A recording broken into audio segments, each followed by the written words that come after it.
Sud Radio, les clés d'une vie, Jacques Les Pessis. clés d'une vie, celle de mon invité. Après 50 années de théâtre, vous avez choisi de passer de la fiction à la réalité en racontant des coulisses hautes en couleurs, celle du rideau rouge. Votre livre « Je m'en fous, je dis tout » a sa place sur Sud Radio, puisque comme vous, nous parlons vrai. Bonjour Alain Sachs. Bonjour Jacques. Alors ce livre « Je m'en fous, je dis tout », vos mémoires, sortis aux éditions du Nouveau Monde, on va bien sûr en parler tout au long de l'émission, puisque l'émission est basée sur des dates clés de votre parcours. Et à partir de ce livre, j'ai trouvé des dates clés qu'on va évoquer selon le principe des clés d'une vie.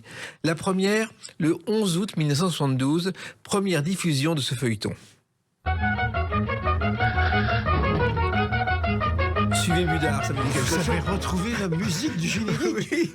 Oh, vous êtes trop fort là.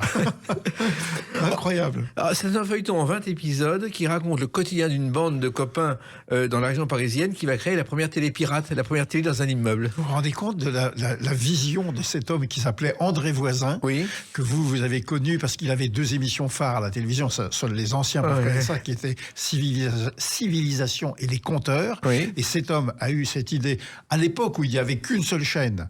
Et donc toute la France était devant le feuilleton qui précédait le journal télévisé, mais vraiment toute la France. Et généralement, c'était tous ces feuilletons historiques, l'homme de Picardie, toutes ces choses-là. Et là, il a eu l'idée de faire un feuilleton totalement improvisé sur une télévision libre, je ne sais pas combien d'années avant que la chose ait eu lieu, pour de vrai. Oui, mais c'est improvisé, c'est-à-dire que tout le monde a improvisé son texte ? Absolument. Il avait un vague scénario et les comédiens, alors c'était des comédiens... C'était des improvisateurs, c'était des hommes qui venaient du music hall, du cabaret, et on était absolument libre d'inventer et d'improviser. Et ça, alors cela dit, ça a été un scandale absolu à la télévision.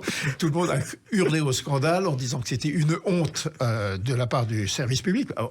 Cela dit, il n'y avait que le service public à l'époque, mais ça, j'ai eu les pires critiques, enfin pas moi, mais l'ensemble de l'entreprise, comme quoi c'était ni fait ni à faire, et effroyable. Vous étiez Hugues Le Morel, qui était l'inventeur de la première télé privée, finalement, dans un immeuble. Absolument, tout à fait. Et réalisé par les voisins du quartier. Exactement. Alors, il se trouve que vous êtes arrivé là, dans ce feuilleton, au plus mauvais moment de l'année, puisque c'était l'année du bac, mais que lui, ce n'était pas votre problème, parce que l'école n'a jamais été votre problème, Alain Sachs. Absolument, je fais partie de ces gens nombreux que vous avez reçus, pour qui l'école n'a pas été l'endroit qui les a éveillés au monde le plus. Mais oui, je me suis absenté pendant 3 mois, l'année de la terminale, pour aller tourner ce film. J'ai eu des parents quand même très compréhensifs pour me laisser faire ça. Ils m'ont juste demandé de m'engager à avoir mon bac. Donc j'ai dit ok, j'aurai mon bac. Mais je me suis absenté 3 mois l'année du bac. Oui. Et vous avez une particularité, Alain Sachs, vous avez été renvoyé d'un lycée où vous êtes revenu. Les gens sont saillis. Alors vous vouliez savoir cette histoire. J'étais un cancre absolu. J'étais pas un méchant garçon, mais j'étais un cancre. Et un monsieur qui s'appelait Monsieur Blais, a eu cette idée étonnante à l'époque de voir pourquoi les cancres étaient cancres, d'essayer de comprendre ça avant toutes les classes de transition, de pratique, avant toutes les expérimentations qui ont été faites depuis. Et il a choisi 15 élèves particulièrement cancres, mais dont le coefficient intellectuel n'était visiblement pas la source du mal. Et donc, pendant 1 an ou 2 ans, il nous demandait de suivre la scolarité au minimum, mais tout en développant nos passions, en nous aidant à nous réaliser. Et simplement, cette classe était hébergée au lycée Janson de Sailly, duquel j'avais été viré en fin d'année. Et quand le proviseur m'a vu me pointer le jour des classes, la rentrée des classes, il m'a dit « Mais Sachs, qu'est-ce que vous foutez là ?» Je dis monsieur, c'est Monsieur Blais qui m'a récupéré. Et donc, je suis revenu dans le lycée dont j'étais viré. Voilà. Et votre vocation du théâtre, elle est née, je crois, grâce à votre grand-mère, qui était une comédienne refoulée. Absolument, qui était dans la même classe que Béatrice Dussan. Vous devez connaître Béatrice Dussan, qui était une grande comédienne de la Comédie Française, mais elle n'a jamais pu réaliser son rêve, sa passion. Raison pour laquelle elle m'a peut-être emmené au théâtre très jeune, une première fois. Et cette première fois, c'est le choc absolu. Je m'en souviens comme si c'était hier, quoi. C'était quoi comme spectacle ? C'était Le Malade imaginaire. Qui vous a marqué. Ouais. Et puis il y a aussi un feuilleton de télévision qui vous a marqué.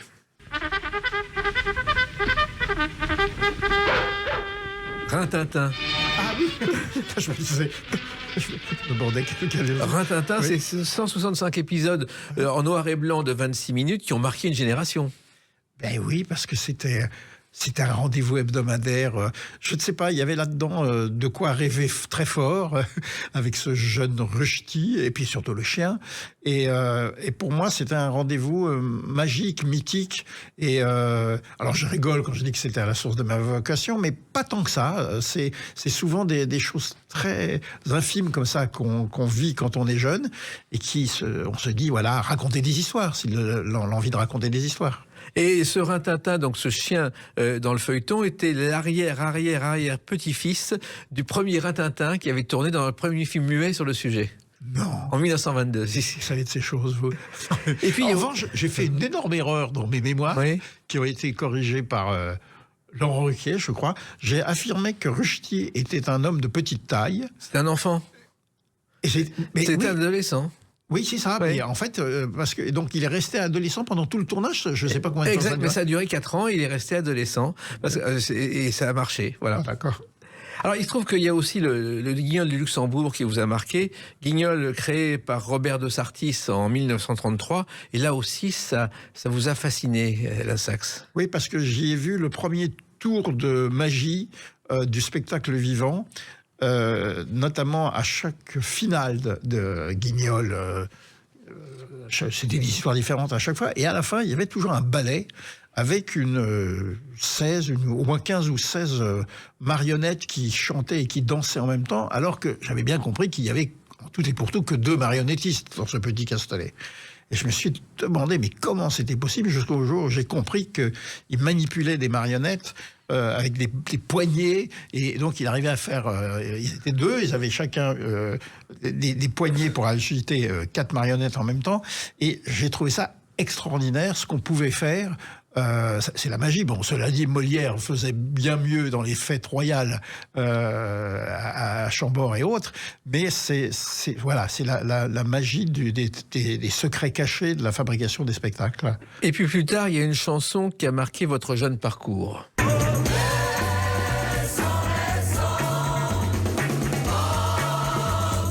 Vous avez vu Julien Clerc dans R, vous avez même vu en avant-première pratiquement. J'ai assisté aux répétitions. Je faisais partie, j'animais un mouvement culturel lycéen qui avait eu cette idée fameuse d'acheter des salles entières réservées aux lycéens et pour des matinées supplémentaires le samedi après-midi, et on vendait les places dans tous les lycées de Paris, et on venait à 500, 600, 700. Alors ils étaient très contents, l'État, parce que ça leur faisait une représentation supplémentaire, qui nous faisait à bas prix, mais quand même, c'était tout bénef pour eux. Et en échange de quoi, moi, j'obtenais le droit d'assister aux répétitions. Donc, j'assistais aux répétitions de R, bien avant le scandale, bien avant l'Armée du Salut qui a occupé le théâtre et autres. Et donc, j'ai vu cette troupe, enfin, cet ovni qui venait des États-Unis, et Julien Clerc, et les comédiens qui se mettaient tout nus à la fin du spectacle. On voyait pas grand-chose, suffisamment pour créer le scandale. Et j'ai pu assister aux répétitions de R. Oui, et puis en même temps, Julien Clerc ne voulait pas jouer ce spectacle. On est venu le chercher dans sa loge de l'Olympia, où il passait en première partie de Beko. On l'a emmené à Londres de force, et après, il a dit oui, et ça a été son premier grand succès. Et puis, il y a aussi la poésie qui a marqué vos jeunes années, avec le Club des Poètes, qui a été une émission de télévision pendant 30 ans. Vous vous rendez compte, à l'époque, il y avait une émission à la télévision qui s'appelait Le Club des Poètes. C'était Jean-Pierre Ronet Oui. Qui a créé ce cabaret, qui était un ancien grand résistant. Et il avait une émission à la radio et une émission à la télévision. Et il avait son Club des Poètes, où nous venions dire des poèmes tous les soirs. Nous n'étions pas payés, mais en échange du fait de venir animer ces soirées, il nous offrait la possibilité de passer à la radio et à la télévision, ce qui était quand même déjà totalement énorme pour dire de la poésie. Exactement. Et sa femme était la sœur de Georges Moustaki. C'est comme ça que Georges Moustaki, en arrivant à Paris, a travaillé avec Jean-Pierre Ronet pour vendre des livres de poésie par correspondance et aux gens. Incroyable. C'est fou, hein. Alors, il se trouve que vous avez vendu autre chose, c'est du muguet. Le 1er mai, vous avez fait une sorte d'escroquerie pour vendre du muguet. Oui, alors j'avais créé ma compagnie de théâtre. Il fallait absolument se renflouer de fonds pour acheter notre premier camion. Et j'ai eu cette idée de dire, puisqu'on a le droit le 1er mai, on a tous le droit, vous comme moi, de vendre du muguet. Je me suis dit, on va vendre du muguet, on va s'acheter un camion. Mais pour ça, j'ai eu une idée digne des plus grands commerciaux de la grande distribution, c'est de squatter intégralement le Carrefour Saint-Germain. C'est-à-dire qu'on s'était mis à toutes les places autour de Carrefour Saint-Germain. Et on est arrivé à 4h ou 5h du mat pour squatter le Carrefour Saint-Germain, ce qui fait que les gens furetaient d'un stand à l'autre pour voir qui avait le meilleur muguet, le plus beau muguet, le plus frais, le moins cher et tout. Mais en vérité, ça appartenait à un groupe, et le groupe, c'était moi.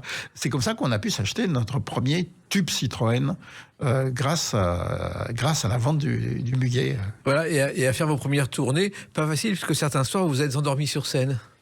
Oui, parce qu'on donnait beaucoup de notre personne, oui. Et absolument, et on était tellement crevés qu'il m'est arrivé de m'endormir sur scène et d'être réveillé par ma voix, figurez-vous. C'est-à-dire qu'il y a quelque chose en moi qui veillait. Moi, je dormais, mais une espèce de conscience d'acteur qui fait qu'au moment où ça a été à moi de parler, la voix est sortie. Et là, j'ai eu des palpitations que je peux avoir encore maintenant, tellement c'était digne d'un film d'horreur que d'entendre sa voix jaillir au plus profond de son sommeil. Eh ben, votre voix, on va la retrouver dans quelques instants avec une autre date, le 18 avril 1997.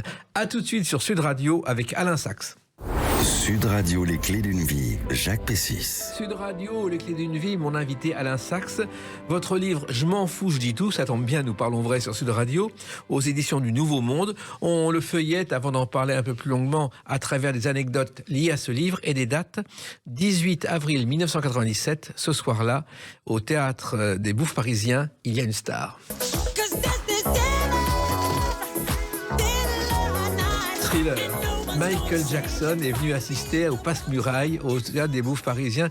Et ça a été une aventure incroyable, Alain Sachs. C'est une vraie folie. Un jour, Michel Legrand, qui avait composé la musique, donc m'appelle, il me dit Alain, écoute, il y a Michael qui vient la semaine prochaine, j'ai absolument pas le temps de m'en occuper, occupe-toi de tout. Je dis pas de problème. Michel me dit Michael, je peux savoir de quel Michael. Ah oui, pardon. Michael Jackson. Ok. Et donc, je suis mis en contact avec son service d'ordre, une industrie, et il se pointe, mais il fallait évidemment que personne au monde ne sache qu'il était là, au milieu de 600 spectateurs, à une représentation tout à fait normale. Et en plus, il n'est pas venu seul, il est venu accompagné de Stanley Donen, le réalisateur, entre autres, de Chantons sous la pluie, et il fallait que personne ne soit au courant. Mais quand vous êtes metteur en scène et que vous recevez une éminence, vous avez toujours la problématique de savoir si vous le dites aux comédiens ou si vous ne... Alors je me suis dit, là, Michael Jackson, il faut que je leur pose la question. Alors, je leur ai dit, qui veut savoir, qui ne veut pas savoir? Alors, certains ont dit, on ne veut pas savoir, et ils sont sortis. Ceux qui voulaient savoir sont restés dans la pièce. Quand je leur ai dit que c'était Michael Jackson et qu'ils allaient donc chanter et danser pendant 2 heures devant Michael Jackson, ils ont dit « Mais pourquoi tu nous le dis? Mais t'es dingue, je vais me faire porter pâle, etc. » Bref, la représentation a lieu. J'organise que Michael Jackson entre dans la salle, dans le noir, que personne ne voit, etc. Et à la fin, Francis Perrin me dit « Alors, c'est qui ton gars si important que tu voulais pas nous dire ?» Alors j'ai dit « C'était Michael Jackson. » Il dit « Ah ouais, très, très, très drôle. » Puis le rideau s'ouvre, et là, il voit au 3e rang Michael Jackson l'applaudir. Et là, c'était absolument l'apothéose, et on a passé un moment délicieux avec Michael Jackson. C'était au moment de Thriller, donc c'était...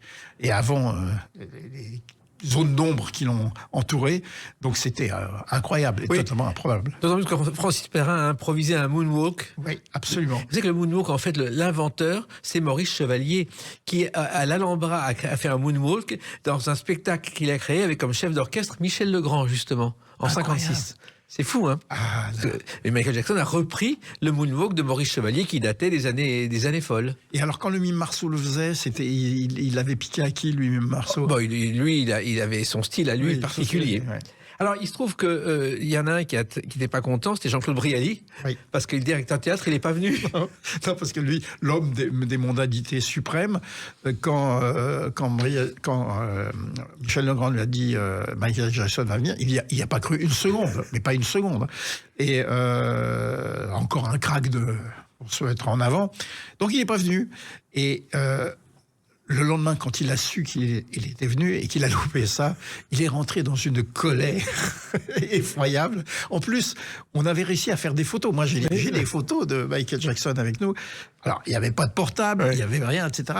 Et on lui a demandé, au moment de l'entracte, s'il accepterait de faire des photos. Et il a dit oui, bien sûr, pas de problème, mais qu'il fallait absolument pas les divulguer, que ce serait un souvenir pour nous. Alors, on a téléphoné à John Gad, neveu d'un des comédiens, qui est venu avec son appareil photo à la fin, et on a des photos de Michael Jackson, mais sans Jean-Claude Brialy.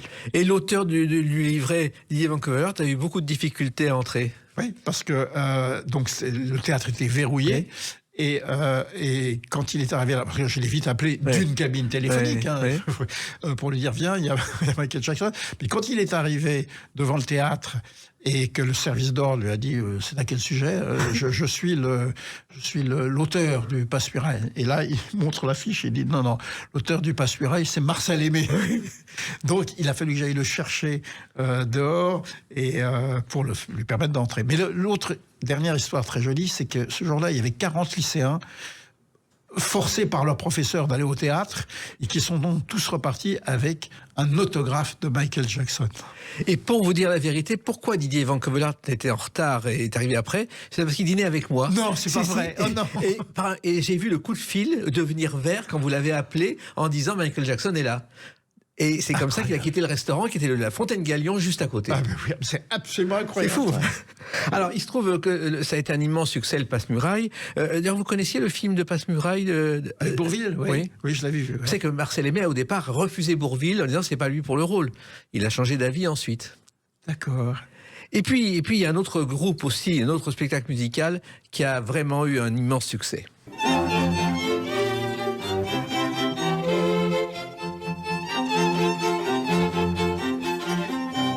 Morte se ramasse à l'appel, tu vois. Le Quatuor, ça aussi c'est une aventure incroyable qui a commencé, je crois, au cours d'un dîner après un spectacle à la Saxe. Oui, c'était à l'occasion d'un festival de café-théâtre où tous les humoristes de cette époque-là, on n'était absolument pas aussi nombreux qu'ils le sont actuellement, se produisaient. Moi, je jouais mon one-man show et eux, le Quatuor, jouaient leur spectacle. Et c'était donc 4 musiciens de configuration d'un quatuor classique, mais qui en fait chantait, dansait, jouait toutes les musiques, faisait les clowns. Et je les ai vus, on a dîné ensemble à la fin d'une soirée commune où moi je jouais mon solo et eux leur spectacle. Je leur ai dit, mais c'est extraordinaire ce que vous faites, mais ça pourrait aller 1000 fois plus loin. Voulez-vous qu'on fasse un essai? Si vous le souhaitez, je vous mettrai volontiers en scène. Ils ont dit, OK, on a fait un stage d'essai sans engagement autre que celui de faire un essai. Et notre collaboration a duré 25 ans. Donc, 25 ans de spectacles bondés tous les soirs. C'était des gens qui passaient pas à la télévision, mais le bouche à oreille était tel que pendant 25 ans, ils ont joué dans des salles combles, le Quatuor, que beaucoup de gens connaissent. Oui, mais c'est un spectacle minimaliste. Le décor, c'est 4 chaises. Et là, tout le monde a hurlé en disant « Qu'est-ce que c'est que ça ?» Oui, parce que absolument. C'est d'ailleurs, pour revenir sur le Passe-Muraille, c'est Jean-Claude Brialy, quand ils ont monté le Passe-Muraille, ils n'avaient pas beaucoup de sous. Ils ont dit, il y a un gars qui peut faire ça, c'est Alain Sachs, parce qu'il fait des spectacles avec 4 chaises. Oui. Je lui ai fait un petit peu casser sa tirelire quand même pour le Passe-Muraille. Oui, parce qu'il y avait un décor assez fabuleux où il fallait traverser la muraille. Alors, il se trouve donc ce Quatuor, il y a eu 4 ou 5 spectacles. À chaque fois, c'était un an de travail pour préparer chaque spectacle. Ouais, c'est un an de répétition. Alors, pendant ce temps, on continuait à jouer le précédent.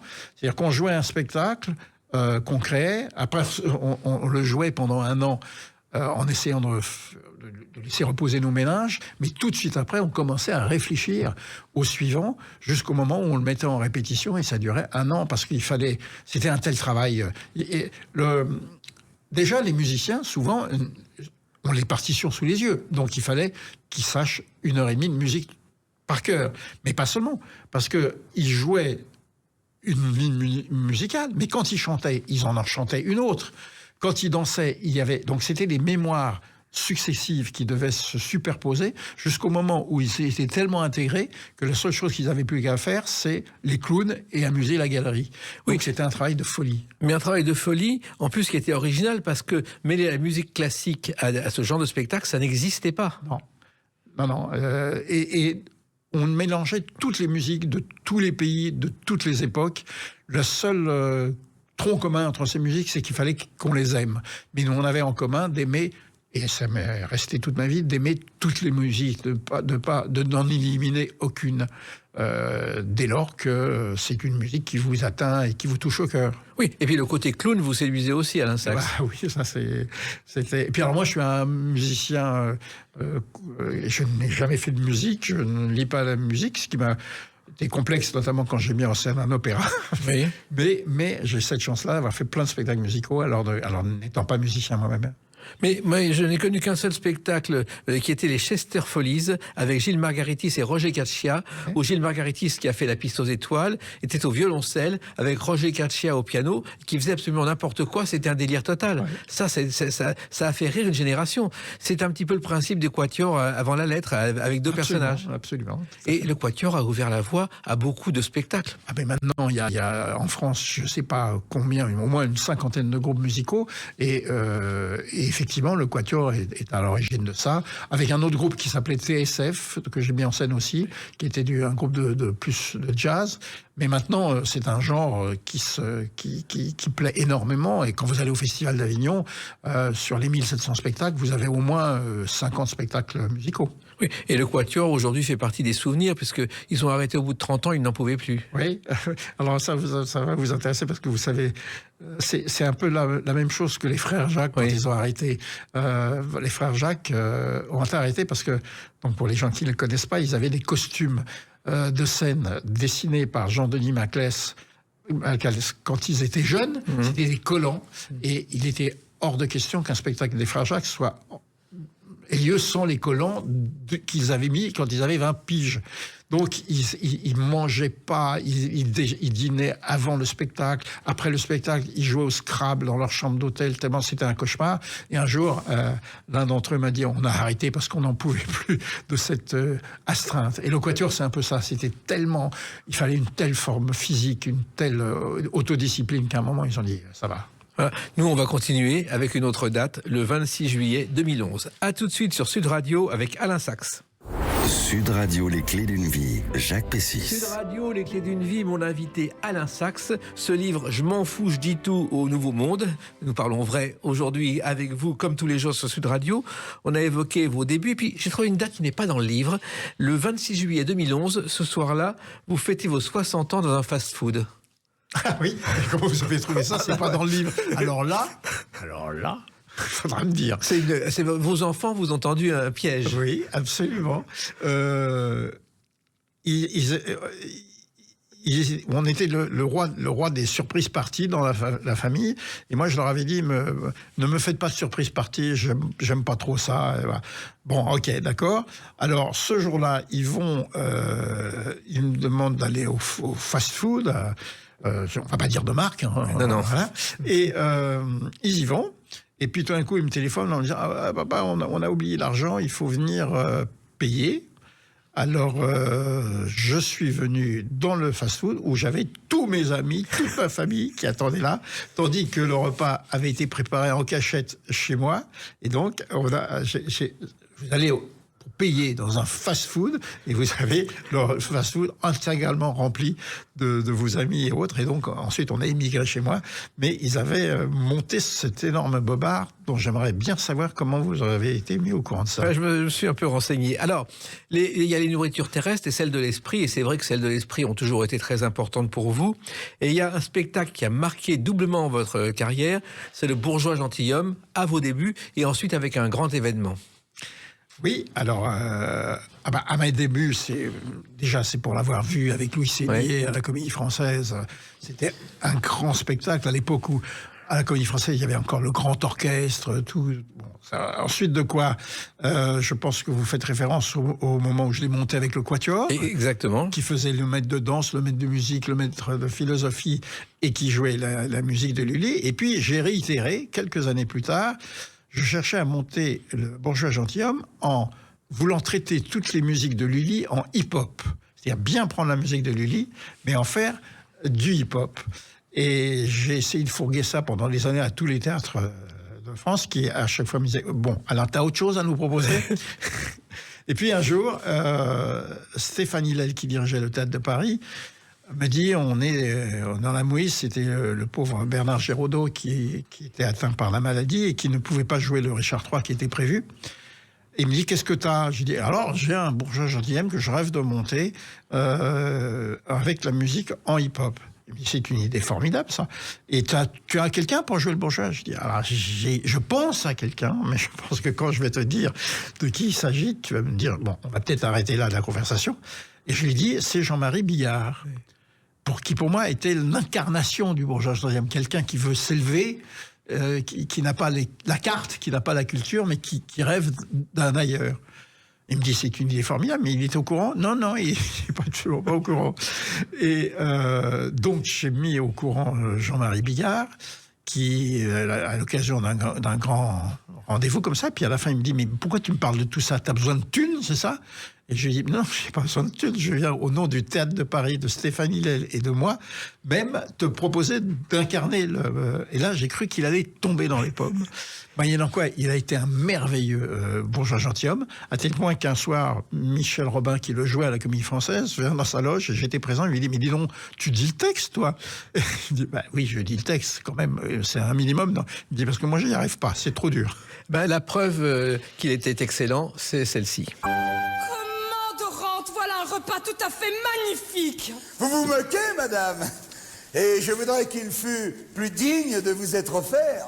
Voilà. Il était à l'époque le comique numéro 1 sur scène. Il a un point commun avec vous, c'était un cancre absolu, qui a redoublé sa 4e. Il travaillait dans un bar, il faisait rire les clients, et c'est comme ça que ça a commencé. Absolument. Et les nourritures, justement, grâce à lui, vous avez très bien dîné tous les soirs pendant 4 mois au Théâtre de Paris. Oui, alors ça, c'est... Quand vous êtes à un spectacle où il y a 30 intervenants, entre les comédiens, les chanteurs, les danseurs, les techniciens, les habilleuses et autres, quand à 11h30 le soir, vous sortez du théâtre et vous voulez boire ou manger, c'est un calvaire.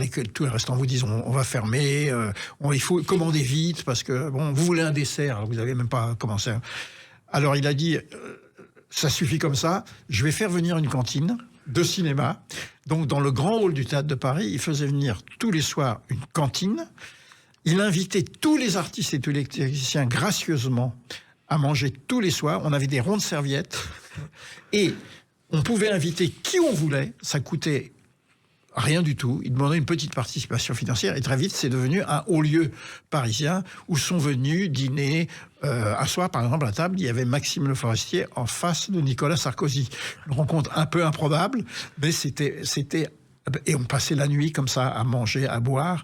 Et c'est un homme d'une générosité incroyable, Jean-Marie Billard. Et c'était une idée de folie, quoi. Il aurait pu être un très grand acteur à la Villeray. Mais c'est ce que je pense absolument. Vous savez, pour faire un grand acteur, parfois il suffit d'un rôle.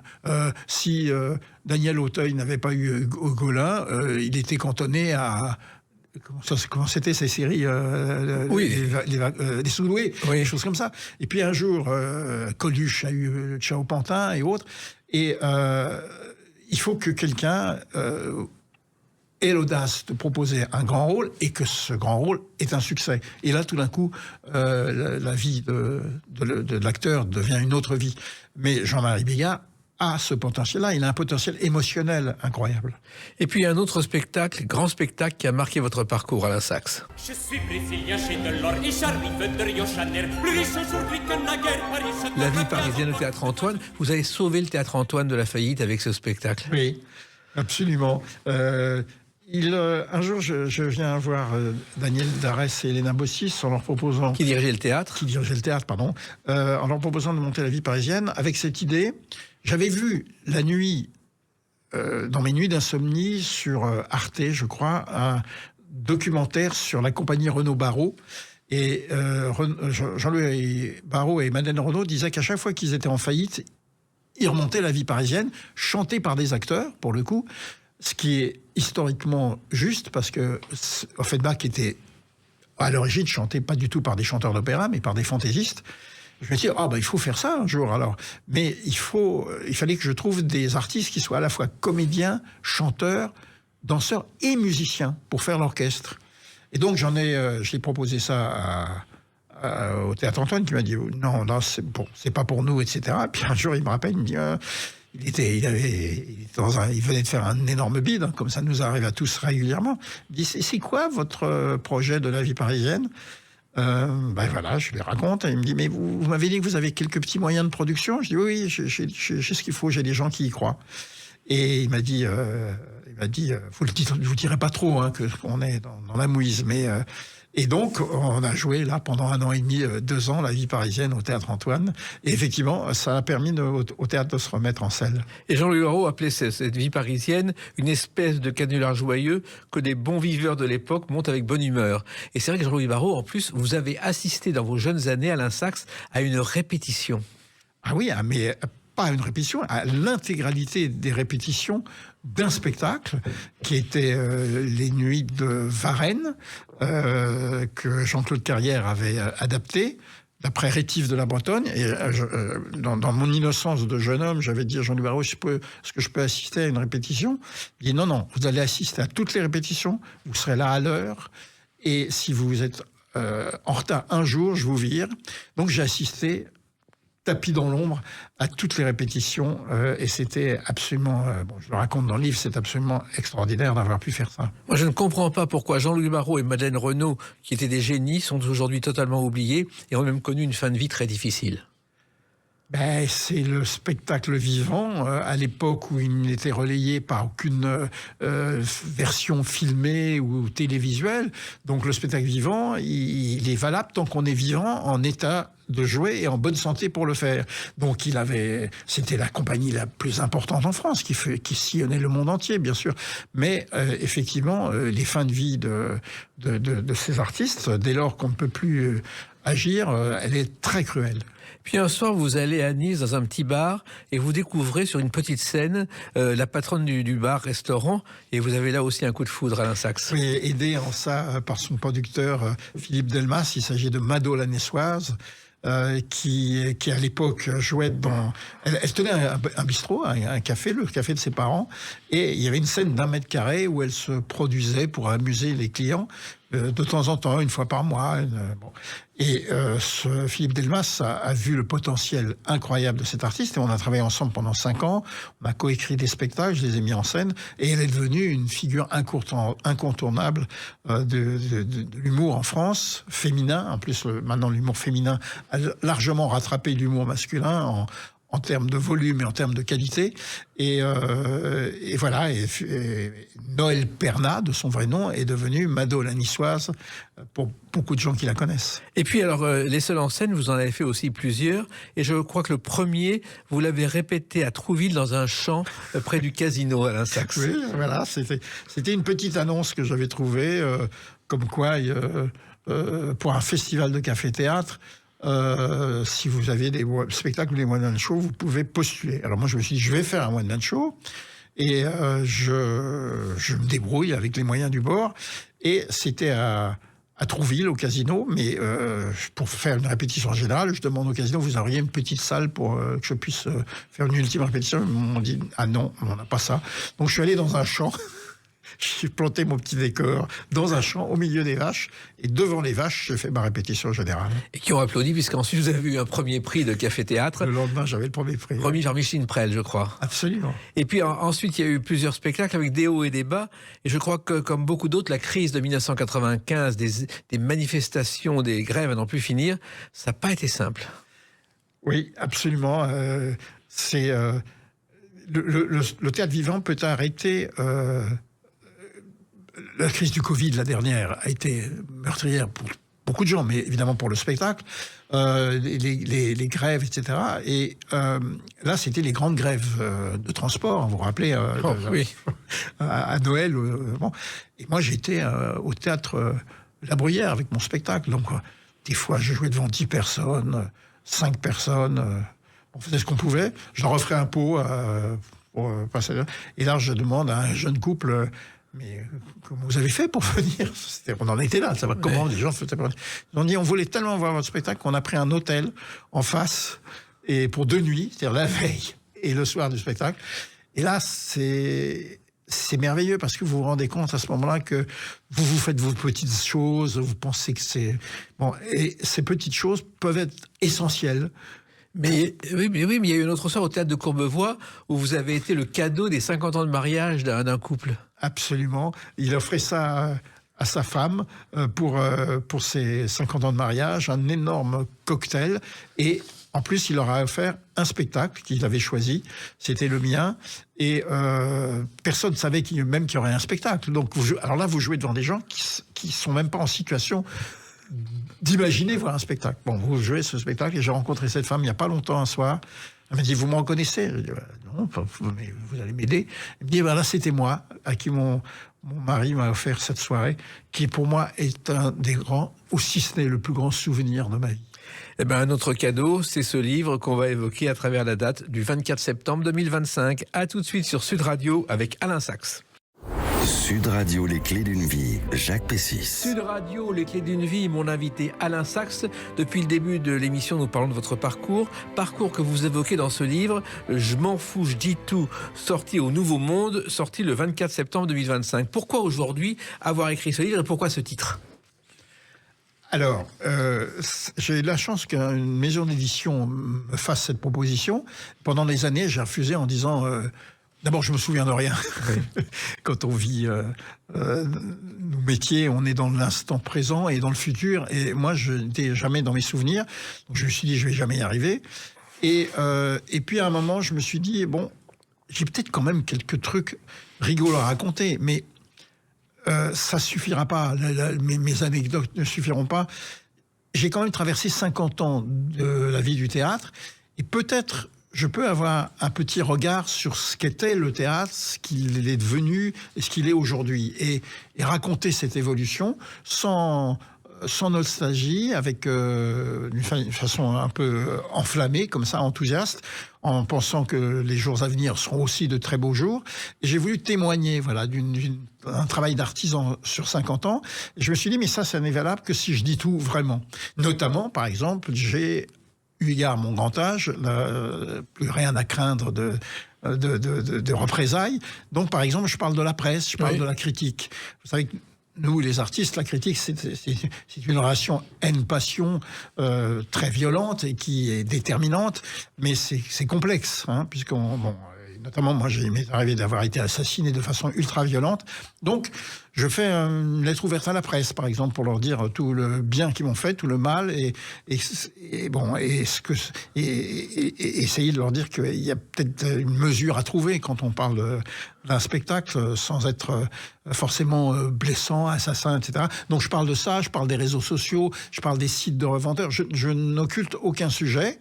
Donc, je m'en fous, je dis tout. Voilà, vous dites tout, effectivement, les sites de revendeurs, qu'aujourd'hui les critiques qui ont remplacé les critiques. Absolument. Généralement avec des fautes d'orthographe, d'ailleurs.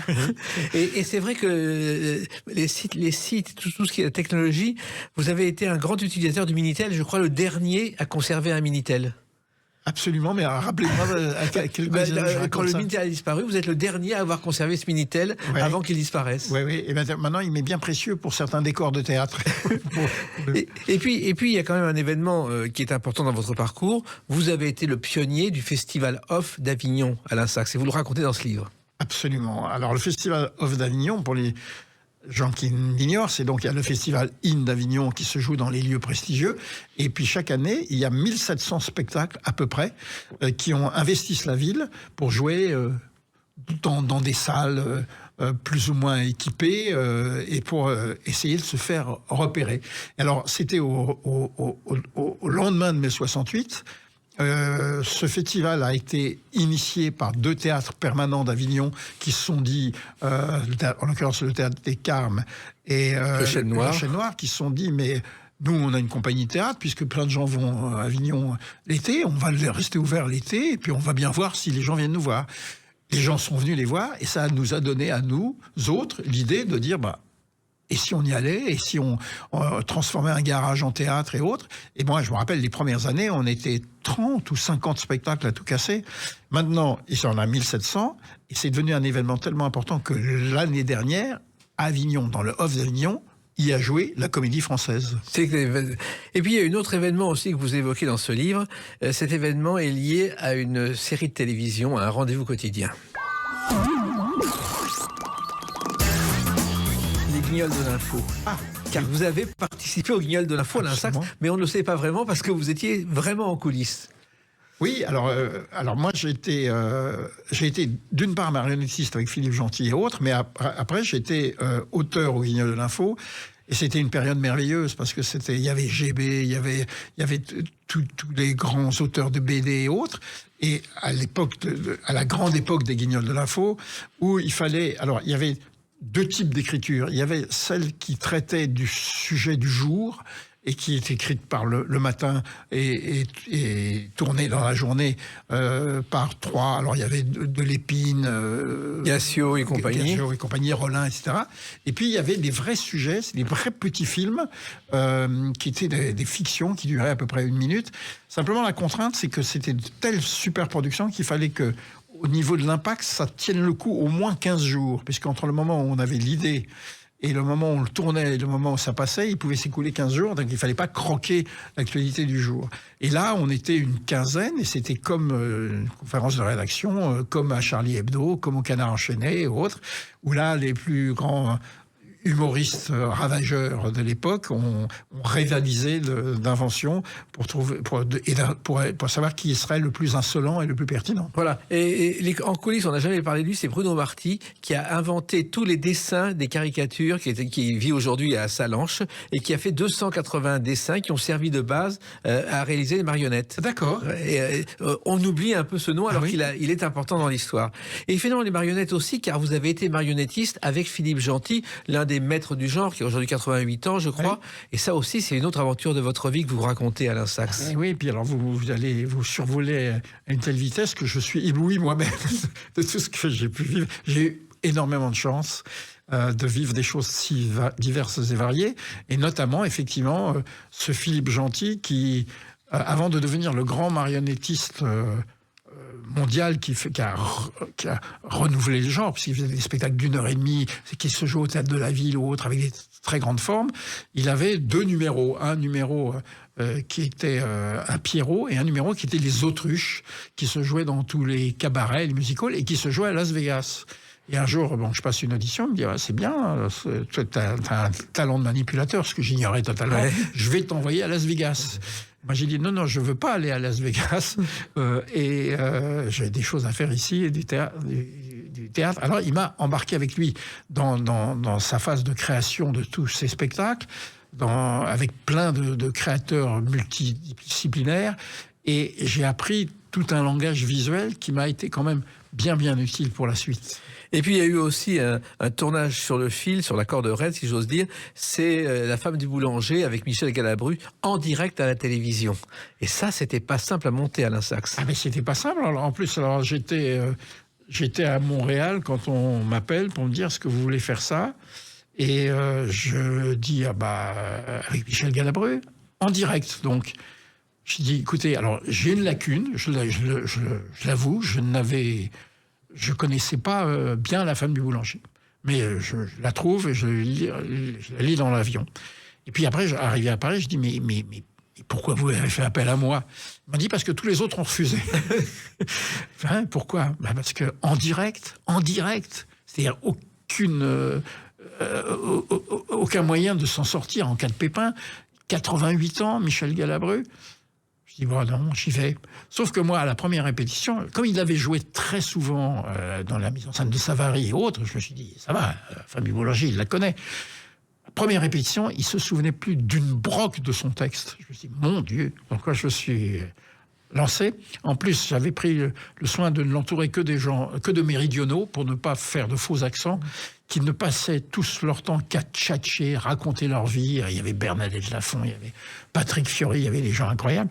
Et là, je me suis dit, mais on va jamais y arriver. Alors, je dis, Michel, mais t'es conscient que c'est pas une drogue de ton âge? Ouais, ça ira, ça ira. Je dis, non, ça va pas aller du tout. En direct sur France 2, ça va pas aller du tout. Alors, je dis, écoute, là, j'arrête toutes les répétitions.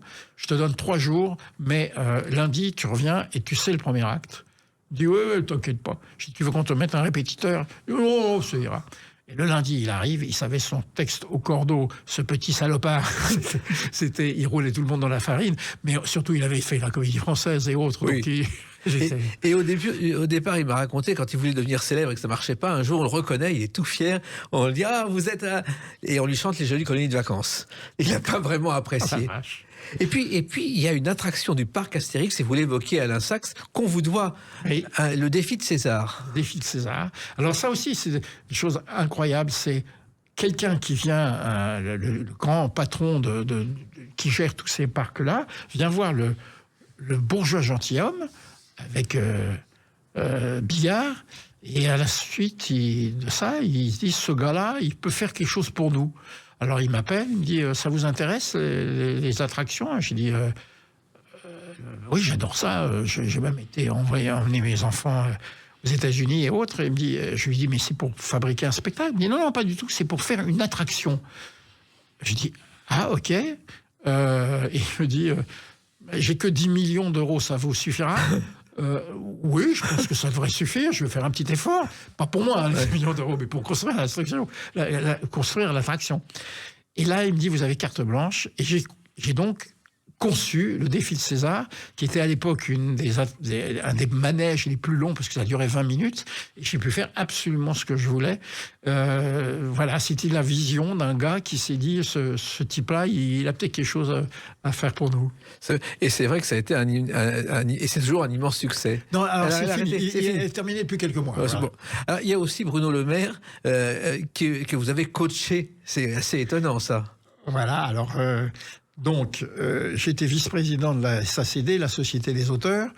Et donc, quand vous êtes vice-président de ce genre d'institution, vous avez des obligations de dîner pour... alors là, on me dit, tu veux bien venir dîner avec Bruno Le Maire, qui était candidat à la candidature pour les primaires pour les Républicains, et pour l'initier au problème des droits d'auteur. Alors, on déjeune, c'est très sympathique. Au bout d'un quart d'heure, il y a le directeur de la Société des auteurs qui dit mais vous êtes quand même beaucoup plus rigolo, Pascal Rogard en l'occurrence, le directeur, vous êtes quand même beaucoup plus rigolo, sympathique et moins chiant qu'à la télévision.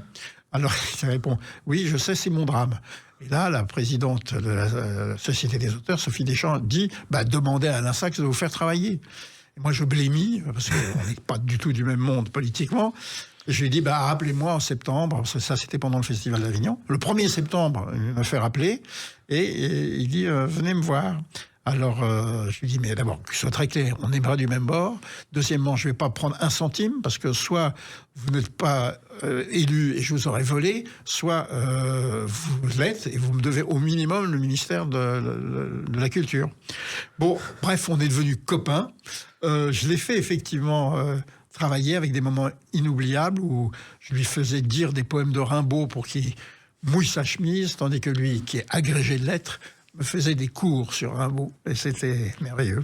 Et alors, il se trouve qu'il y a ce livre, mais il y a aussi une actualité, et La lumière fut au Théâtre de Passy, avec les Swing Cocktails que vous avez déjà mis en scène. C'est un spectacle musical que vous reprenez en ce moment. Voilà, c'est un groupe que je mets en scène depuis plus de 5 ans maintenant, que je trouve des gens extraordinaires. C'est 3 filles et 1 garçon, et je vais faire très court en disant... Allez-y, franchement, je ne suis pas en train de vendre ma sauce, mais c'est un groupe musical. Il y a tellement de groupes musicaux, mais eux, ils sont vraiment une pointure au-dessus au niveau de la qualité musicale, de la fantaisie et de l'émotion. Donc, et La lumière fut au Théâtre de Passy à partir du 15 novembre. Et voilà, il se trouve aussi que j'ai appris une chose dans votre livre, c'est que Colombo doit tout à Simenon. Absolument. Alors ça, moi, j'ai eu la chance de tourner pour la télévision une série qui s'appelait Le Petit Docteur. Et dans Le Petit Docteur, c'est l'histoire d'un homme dont on sait dès le départ qui est le criminel, mais on s'intéresse comment fait-il, lui, pour le trouver. Mais donc, il n'y a pas de suspense de ce côté-là. Par ailleurs, il a une voiture, une Peugeot autre, il a une femme dont il parle peu, etc., etc. Et je dis à maman, au fils Maxime, non, mais j'en suis bien, mais ça ressemble quand même copieusement à Colombo, ce que c'est écrit le Grand Georges, ou quoi. Qu'est-ce qui s'est passé? Eh bien, il s'est passé que les Américains ont voulu acheter les droits du petit docteur, et que Simenon n'a jamais voulu que soit décliné par quelqu'un d'autre ces personnages. Ça commence d'ailleurs par les Maigret, qui sont toujours... Personne n'a pu écrire une histoire de Maigret originale. Et donc, ils lui ont tout piqué, et ils l'ont attribué à Colombo. Voilà. Et ça, ce sont des histoires qu'on retrouve dans ce livre, Je m'en fous, je dis tout au Nouveau Monde. On a évoqué quelques-uns, il y en a beaucoup d'autres dans ce livre, et je les recommande à celles et ceux qui nous écoutent. Et puis, il y a le Théâtre de Passy avec Et la lumière fut. Merci d'avoir apporté vos lumières aujourd'hui. Et puis maintenant, au public de lire ce livre, et à vous de continuer, bien sûr. Merci, Jacques. Merci Alain Sachs. Les Clés d'une vie, c'est terminé pour aujourd'hui. On se retrouve bientôt. Restez fidèles à l'écoute de Sud Radio.